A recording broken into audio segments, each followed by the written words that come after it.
After riding my 2023 Honda Rebel 500 CMX for over 7,000 miles and eventually upgrading to Yamaha MT-07, I can honestly say this is one of my first motorcycles I would recommend to a beginner, and here's why.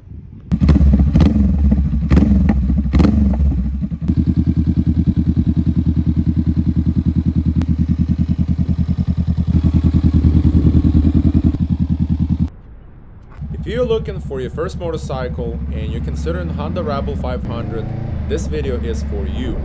I'll share what I liked and what I didn't like.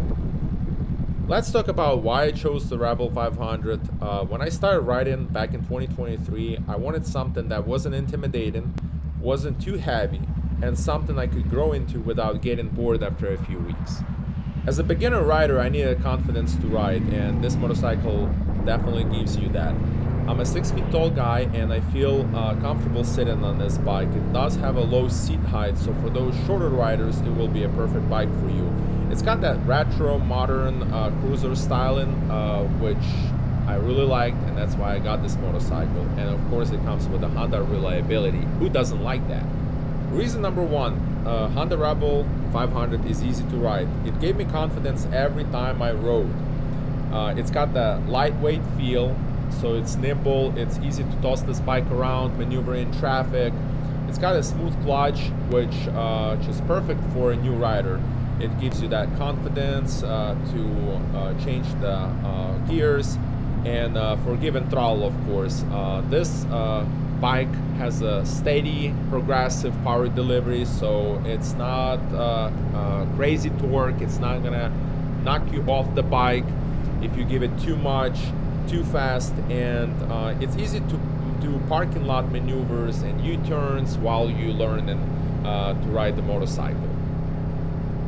Reason number two, this bike has enough power. Many beginners worry about outgrowing the bike, and I was in the same position when I started riding the motorcycle. I was worried about getting a slow bike that I would get bored really quick. I would outgrow the bike and would have to go look for something else, and that's not the case, because even after adding the second motorcycle, Yamaha MT-07, to my garage that I just did recently this year, I still decided to keep Honda Rebel 500 in my garage because it's a fun bike to ride and I love the chill rides on this bike. For the acceleration, this bike has enough power to overtake other vehicles on the road. It's not going to feel like a sport bike, but it's got enough power for you to learn to commute daily and take the weekend trips.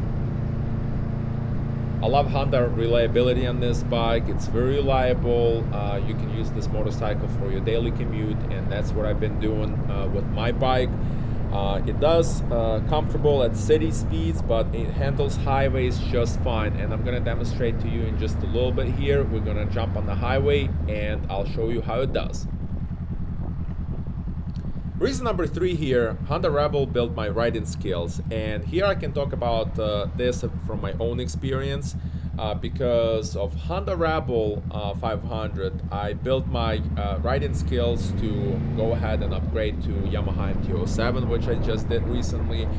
Because of Honda Rebel, that taught me proper throttle control, clutch control, braking and cornering without me feeling overwhelmed. And that's why I recommend Honda Rebel to a lot of new riders out there, because you want to get that confidence first before you upgrade and go to a bigger bike. And I'm not saying you cannot start on a bike like MT-07. A lot of people do. It just depends on your skill level and also what you're comfortable with. Reason number four, affordable ownership. This bike is great on fuel economy, but it also depends on how you ride it. If you're going to be riding this motorcycle a little bit more aggressive, you're going to be stopping at the gas station a little bit more often. Your fuel economy is going to go down, but also this motorcycle has a smaller gas tank, so be aware of that, because you are going to require more frequent fill-ups, especially if you're taking a longer trip. The insurance rates on this bike are going to be great. You're going to get great rates because of the engine displacements. It's a 500cc engine cruiser bike, so you're going to have great insurance. and of course the Honda reliability. And what I mean by that is you're gonna spend more time riding and enjoying this bike outside than fixing it. And in my whole ownership of this bike since I bought it brand new, I had to do the oil change at the 600 miles at the dealership just so that I do not void the manufacturer warranty. And then the next oil change I did approximately 4,600 miles, and I did it myself. It's easy to change oil on this bike, and I have a video on my channel in case you're interested to check it out. And the other thing, just make sure the chain stays clean and lubed. So that's gonna last you a long time.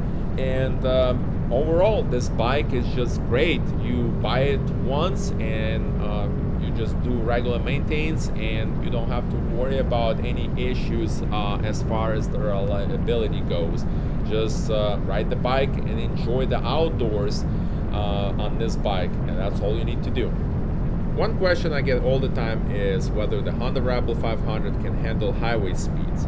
And you can see I just went onto a highway and we're cruising at 70 miles an hour, and the answer would be yes.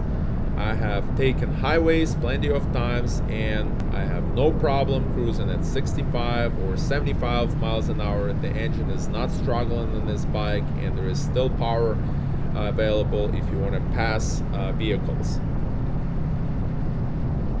The question I get all the time is how fast can this motorcycle go? And I've seen where riders were able to push this motorcycle to 90 miles an hour, maybe 100 with ideal weather conditions, but it's not going to be begging you to do 90 miles an hour all day long. So be aware of that. This is not a sports bike, and it's not made for speed. It's made for just cruising around and just having those chill rides. Rebel does not come with much wind protection, so you're gonna feel wind on yourself, especially at highway speeds, and it's gonna wear you out. I just want to put it out there. The Rebel 500 is completely highway capable. It's not gonna be the most exciting bike on the interstate, but it will get the job done. Here are the things I did not like about Honda Rebel 500. First would be the suspension. The suspension could use a little bit more work.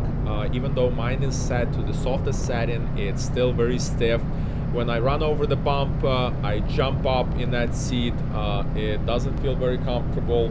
And eventually I wanted more power, so that's why I upgraded to Yamaha MT-07. And because riding the Honda Rebel since 2023 gave me a lot of confidence to ride the motorcycle, and I just wanted a little bit more power. That's why I went ahead and I got a new bike added to my garage, but I'm still keeping Honda Rebel because I'm really happy with this bike. Another downside of the Rebel 500 is the wind protection. It lacks it. My Honda Rebel does have fairing that came with the bike, and it goes around the headlight. It does a decent job, but it still hits you hard with the wind, especially on the longer trips. And that's why I know a lot of riders, especially those planning longer highway trips, may find the wind tiring.